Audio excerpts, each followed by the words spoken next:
Hotel చూసుకోండి.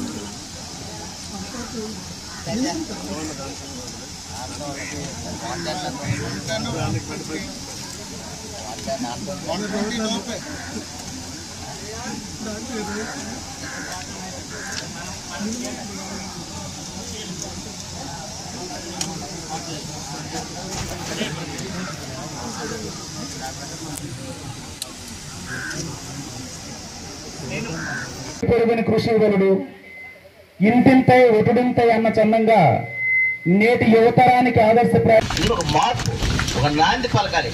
ఎవరు వచ్చినా పని చేయను మనకి ఇక్కడ. ఆడప్పుడోడా ఈడు ఇప్పుడోడా ఈడు పేదోడా ఆడు చెడ్డోడా ఈడు మంచోడని కాదు. మనకి ఎవరి వల్ల అయినా ఉపకారం జరిగితే వాళ్ళని మనము పిలిచే వాళ్ళ ద్వారా మనం సాయం చేయించుకోవాలి, కానీ విమర్శలు మాత్రం చేయడం చేయకూడదు. అప్పుడు ఇది ఇప్పుడు ఎలా ఉంది, అసలు అజాత గ్రూప్ ఎలా ఉంది, ఇంకా వాళ్ళు ఎదగాలి. వాళ్ళు నలుమూలల కరోనా టైం ఎవరమ్మా ముందున్నారు చెప్పండి? అందరూ లోపల దాగున్నారు. రాజకీయ నాయకుల నుంచి వ్యవస్థ నుంచి అందరూ లోపలే దాగున్నారు. కరోనా టైంలో వాళ్ళు పడిన కష్టం, రాత్రిపాలు నిద్రాహారాలు లేకుండా కట్టిన పక్షం ఎవరు? అలాంటి వాళ్ళకి మనం ప్రోత్సాహం కల్పించాలి. వాళ్ళు చేయాలి, వాళ్ళు సేవలు ఇప్పుడు వాళ్ళు చేస్తున్నారట. వాళ్ళు ఇప్పుడు వాళ్ళు మెడికల్ క్యాంప్ పెట్టారంటే ఎంత నాణ్యత లేకపోతే పెడతారో మీరు ఆలోచించండి ఒకసారి.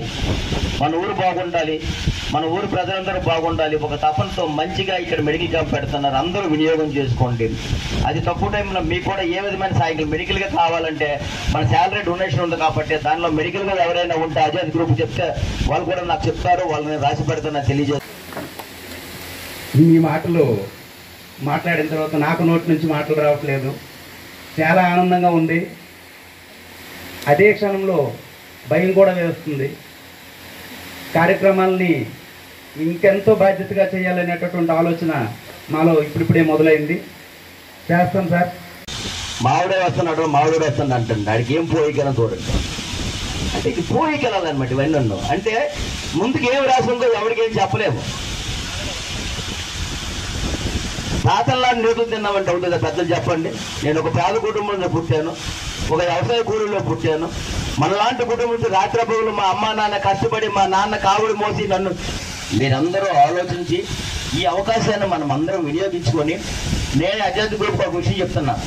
మీరు ఏ పని చేసినా సరే అజాద్ గ్రూప్ వాళ్ళకి 1,00,000 రూపాయలు నేను ఇప్పుడు ఇస్తాను. కాలం మంది ఎవరు తప్పు చేసి శిక్షించడం అనేది జరుగుతుంది.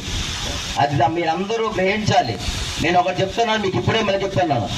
దైవ సాక్షిగా ప్రమాణం చేసి చెప్తున్నాను. ఈ దేవి నవరాత్రులతో నేను సేవ చేయడానికి మాత్రమే. పేదవాళ్ళు బాగుండాలి, మధ్యతరగతి ఒక రైతు బాగుండాలి, కూలివాడు బాగుండాలి, నిరుద్యోగులకు ఉద్యోగాలు రావాలి, ఇక్కడ విద్య వైద్య ఉపాధి అవకాశాలు రావాలని మాత్రమే రాజకీయాల్లోకి వచ్చాను. కానీ ఇలాంటి ఎదవల్ల బాగుపడాలని ఏదో చేసుకోవాలనేది నేను రాలేదు. అందుకే నేను చెప్తున్నా, మళ్ళీ మీరందరూ బాగుండాలి, మన ఊరు బాగుండాలి. అతి తక్కువ టైంలో మన ఊరు అభివృద్ధి చెందుతుంది. ఇప్పుడే ఇందాక డేషన్ తీసుకున్నాను. ఊరికి 55 లక్షల రూపాయలు ఎన్ఆర్జీ చేసే వర్క్స్ అంటే మొన్న 25 లక్షలు ఎంత రాశారు? ఎంత రాశారా? ఇప్పుడే నేను ఇందాక కలెక్టర్ గారితో మాట్లాడినా.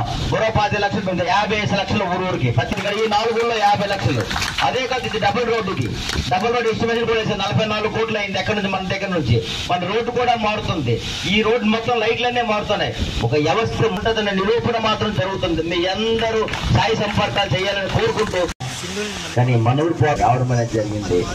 నన్ను మొన్న మీటింగ్ నుంచి చాలా ఇబ్బందిగా ఉన్నాను. నాకు మేము ఇక్కడికి వచ్చిన ప్రజలందరికీ నమస్కారం తెలియజేసుకుంటూ, నాతో వేదిక పైన ఉన్న నాయకులకు ప్రజాప్రతినిధులందరికీ నమస్కారం తెలియజేసుకుంటూ, మెయిన్ ఇక్కడికి వచ్చిన డాక్టర్లకు నమస్కారం, మీడియా మిత్రులకు నమస్కారం, మన అమృత గ్రూప్కి సభ్యులందరికీ కృతజ్ఞత తెలియజేసుకుంటున్నాం.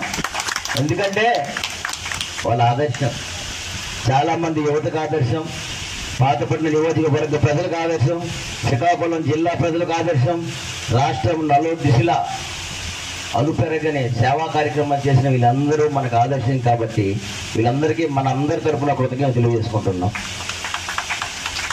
అయితే ఇది చాలా మంచి కార్యక్రమం. మరి ప్రజలు ఎందుకు అవేర్నెస్ లేదో నాకు అర్థం కావడం లేదు. సీజన్ ఇది.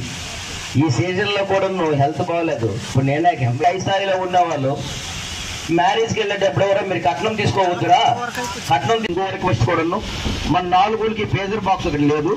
మీకు మళ్ళీ చెప్తున్నాను, నేను ఇచ్చిన డబ్బులు కానీ లేకపోతే మీరు ఏదైనా ప్లాన్ చేసుకోవాలి. కానీ ఇక్కడ పేజర్ బాక్స్ మన 4 కంటిన్యూగా అవైలబుల్ అనుకో. ధనంజయ కొనిసాడట. Very good Dhananjaya, thank you so much Dhananjaya. అయితే పేదల బాక్స్ కొని ఉన్నారు. అలాంటిది మనకు అవసరం. అందుకోసమే దయచేసి మనందరూ పేదల బాక్స్ అంటే ఆమెకు అర్థం కాదు, తల్లికి అర్థం కాదు. తల్లి, మనం ఎవరమైనా, మన కుటుంబ సభ్యులు ఎవరైనా చనిపోతే, ఒకవేళ కుటుంబ పెద్దలు ఎవరైనా రాని పక్షంలో, మన పిల్లలు ఎక్కడో దూరంలో ఉంటే ఆ డెడ్ బాడీని పెట్టడానికి ఐస్ బాక్స్ మనకు కావాలి. అది మనకి ఉండడం లేదు. ఎక్కడి నుంచో తెచ్చుకొని ఎక్కడి నుంచో ఇబ్బంది పడుతున్నాము. అది తెచ్చుకోవడానికి మన దగ్గరే కొనుక్కొని ఉంచుకుంటే ఎప్పుడు ఏ టైం అయినా మనకు యూజ్ అవుతుంది. మన 4 రోజుల కోసమని చెప్తానమ్మా. మన 4 చుట్టుపక్కల గ్రామానికే ఉపయోగపడుతుంది. అది ఒకటి ప్లాన్ చేసి పెట్టండి. పెట్టి ఆల్రెడీ కొన్నాడు కాబట్టి okay. Thank you so much Ajanth group. మంచి అవకాశం ఇచ్చారు మాకు ఇక్కడికి. రెండో విషయం ఏంటంటే, మీరు చేసిన సేవా కార్యక్రమాలు తక్కువ కాకుండా ఎక్కువగా కావాలి. నలుచెరగలు అంటే జిల్లా రాష్ట్రం మొత్తం కావాలి. మంచిగా చెయ్యండి. నా వద్ద సాయ సంపర్కాలు తప్పనిసరిగా ఉంటాయి. అది తక్కువ టైంలో మిమ్మల్ని కలెక్టర్ గారు తగ్గి చెప్పడం కూడా జరిగింది. రాత్రి నా కలెక్టర్ గారు మాట్లాడారు. జ్వరం వచ్చిందని నాకు తెలిసింది, ఎలాగో నాకు తెలియదు, కానీ వచ్చిన గురించి మాట్లాడారు. ట్రాన్స్ఫర్ గురించి మిమ్మల్ని కూడా చెప్తాను. కొన్ని ఫండింగ్స్ ఉన్నాయి, వాళ్ళతో కూర్చొని మనం మాట్లాడితే చెప్తాను, చేస్తారు వాళ్ళు. Thank you sir, thank you so much.